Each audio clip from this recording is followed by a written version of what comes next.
Sorry I'm late, folks. There's a storm rolling in. And speaking of storms, that's what we're going to be talking about this morning. Good morning, LMCC. We're in our second part of the Jonah story. The part where Jonah gets caught up in the middle of a storm as he's trying to run away from what God is calling him to do. And we have a lot of fun things planned for today, including a rainstorm in a bottle science experiment. But before we jump into anything, let's pray.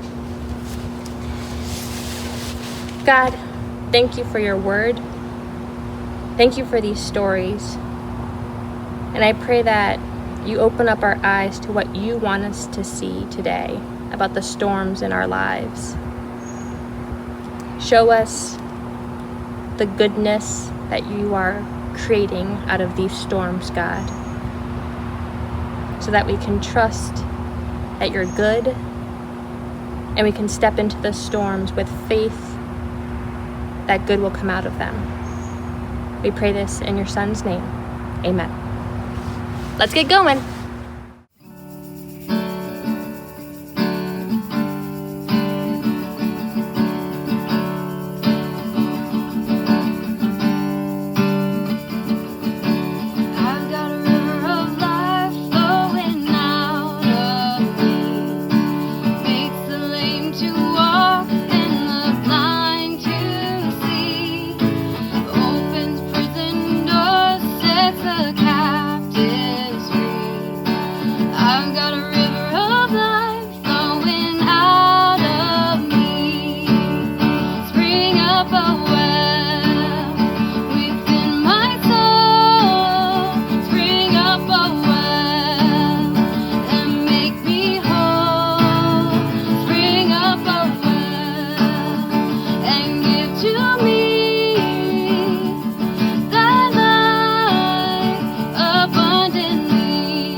As the ship sailed across the ocean, God whipped up a mighty storm.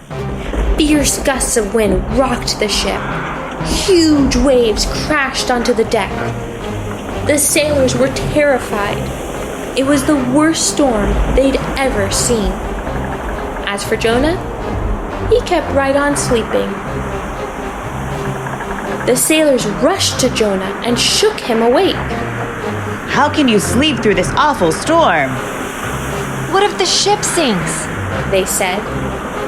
Jonah knew that he had disobeyed God, and the storm was his punishment.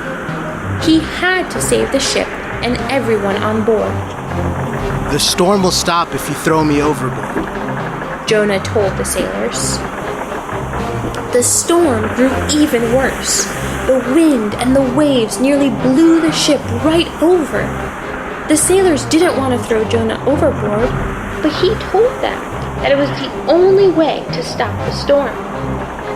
Please forgive us, God. They cried as they hurled Jonah into the ocean. Immediately, the storm died down, and the water became calm. The ship sailed on. Poor Jonah started to sink to the bottom of the ocean. He didn't know how to swim.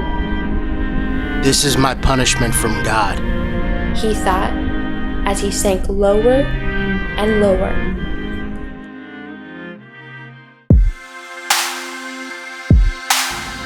Hi everyone! Today we're going to be making our very own rainstorm. It may be sunny outside, but we're going to make our rainstorm inside. We will be needing some water, a jar, and some black paint, food coloring, and shaving cream, a pipette, something to mix with, and a cup or a small container, and paper towels. Let's get started. So first we're going to make our rain. To do that, you need black paint and water. All you do is add some water and then add some black paint and stir them until the consistency is nice and runny.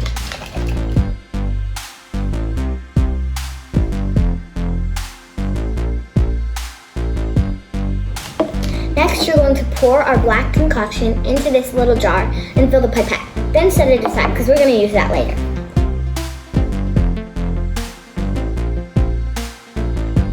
Next, we're going to make our sky. Now, we have our jar of water, but that's not a sky. So, to make our sky, we're going to use 1 drop of blue food color.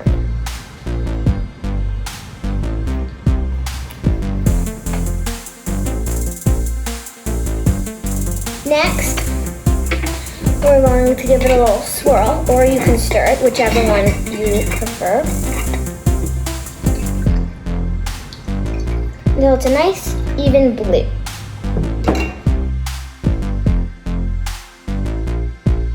Now, we're going to make our clouds, and we're going to use shaving cream. So, to do that, we'll just put the shaving cream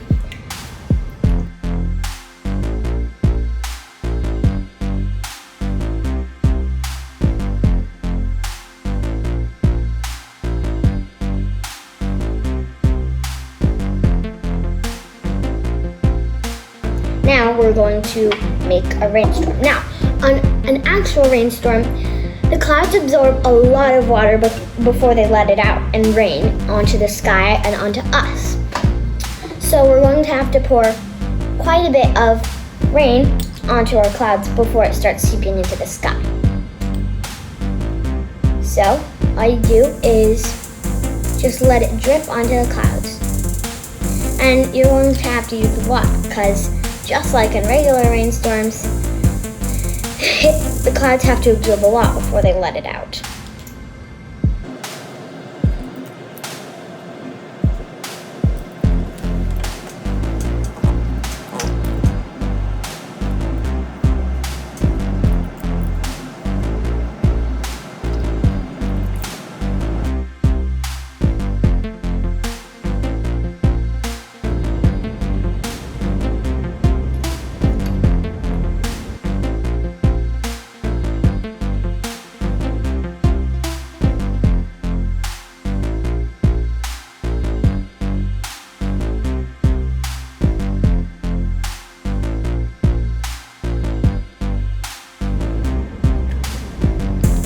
Now we have our rainstorm. No umbrella required.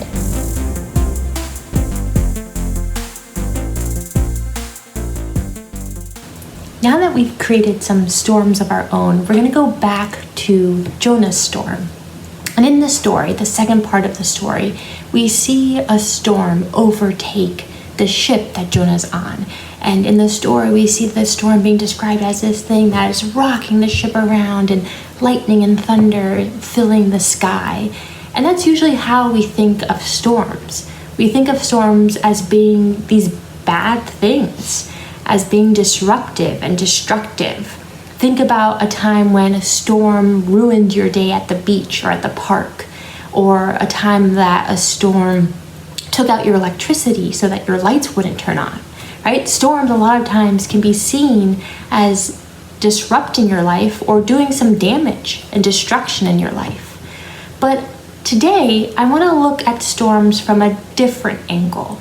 I want to look at storms from God's perspective, because what God does with storms is out of the ordinary. He takes what seems to be a bad thing and he turns it into good. You see, in the story of Jonah and in our own lives, God takes storms and makes good out of those storms. Let's look at Jonah, for example. In the storm that Jonah is in, it can be seen as a destructive thing. Jonah's thrown off the ship and we see him sink lower and lower and lower into the sea. And the thought of drowning crosses his mind. It's like, man, is this storm going to cause me to drown? But really, what God is doing here is God is getting Jonah back on the right path. Because of this storm, God is able to turn Jonah around and get him back on the path that he wants Jonah to be on. God knows that getting Jonah to Nineveh is the good thing, is the right thing. And so instead of giving up on Jonah, when Jonah decides to run away from God, God puts this storm in the middle of Jonah's life so that God can get Jonah back on the right path. But this is not the only good that we see coming out of this storm. There's another thing that is small, but if you read closely, you'll notice it. You see, Jonah wasn't the only person on the ship that was affected by the storm. There were all the other sailors that were on this ship. And these sailors, didn't believe in God. They had other gods that they worshipped. And so they're going about their own business, getting this ship to where it needs to go. And this storm just comes and disrupts their plan of getting the ship to their destination. But it's through this storm that their eyes are opened to God. It says in the Bible that when the storm calms after Jonah is thrown overboard, that these sailors are awestruck. They're looking at God in wonder. This is a God that can calm storms. And it's because of this storm that these sailors' lives are changed forever. They turn to God and worship him and give him sacrifices right there in that moment. This storm, which at first glance seems like something destructive and disruptive, actually turns into something so good when the sailors turn to God and say, "We believe in you. We see your power. We want you to be our God." So what are we to do with this? This idea that God can make good out of storms? Well, I encourage you to think about the own storms happening in your life right now. Maybe you're struggling with going back to school on computers and Zoom calls, the digital way. Maybe you're struggling with a move that your friends just made or a move that you're making. Maybe there's a storm that you're facing right now. And instead of looking at it as a bad thing, go to God and pray to him. Ask him, what good is he trying to do through this storm? What good is he trying to do through this storm, not only in your life, but also in the lives of the people around you? And to end today, we are going to hear a story of someone that you might recognize from Sunday mornings who herself has gone through some storms. Let's see what she has to say. Hi kids, my name is Ruby and I'm here to tell you guys about a storm that happened in my life. When I was 13, my parents decided to get divorced and I was so surprised. I had no idea what that meant for my life or even what that meant for their life. I wasn't expecting any of it. So when they told me about it, I was confused and I felt lost and really alone. I was thinking about where I would live, where they would live, what would happen, how growing up would be different, how I would go through middle school or high school. And so I prayed a lot about it, and thankfully I had lots of people in my life to help pray me through it and help to show me that God was there with me throughout all of it. So The process got harder. It was a long, drawn out thing. It took a long time for them to decide where I would live until it was finally decided that I would go back and forth between the both of them. That was really hard on me because I had to keep packing my stuff all the time. I felt like I didn't really have a home. So in doing that, although I was with both parents and I was seeing both of them and I was still living in the same place, I felt really alone because I was the only one who was with me when I was going back and forth, and what I did with one parent I couldn't really do with the other. And then someone gave me a beautiful reminder that God was with me. They told me, Ruby, know that God sees everything that you're going through, and God is there with you, and He's there with your parents. Hearing that just let me know that I didn't have to worry about taking care of my parents, that I didn't have to worry about making sure they were happy, that that was God's job, and that God was also worrying about me and taking care of me and everything I was going through. God really turned that storm into a good thing, because after that, I was way more independent, and I learned that despite my parents making that choice, that they still loved me just as much, and that is something that will never change. God also used that story for me to be able to tell other people who are going through the same thing and let them know that it's going to be okay, and let them know that God is with them, just like that one person told me. This was my story, but remember that God wants to talk to you. There are storms you will encounter in your life that God will use for good. So what are some things you can do? Let's see. So if you're currently going through any storms, pray to God and tell Him everything that worries you, and do not worry about it anymore, because He will take care of it. Talk to your parents, ask them about some experiences they've been through. And don't forget to read the Bible and go find some stories about storms in the Bible. For example, Jonah, that was a real storm. He was in that storm and God rescued him. Or Esther, who was going through a lot, and God gave her the confidence and the tools she needed to save her kingdom. So, have a great week, guys.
That was one crazy storm, and as you guys dive into your own storms this week, don't forget your umbrellas or your rain jackets.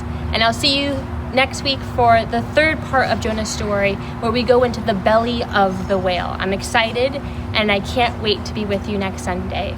Love you and miss you all. Bye.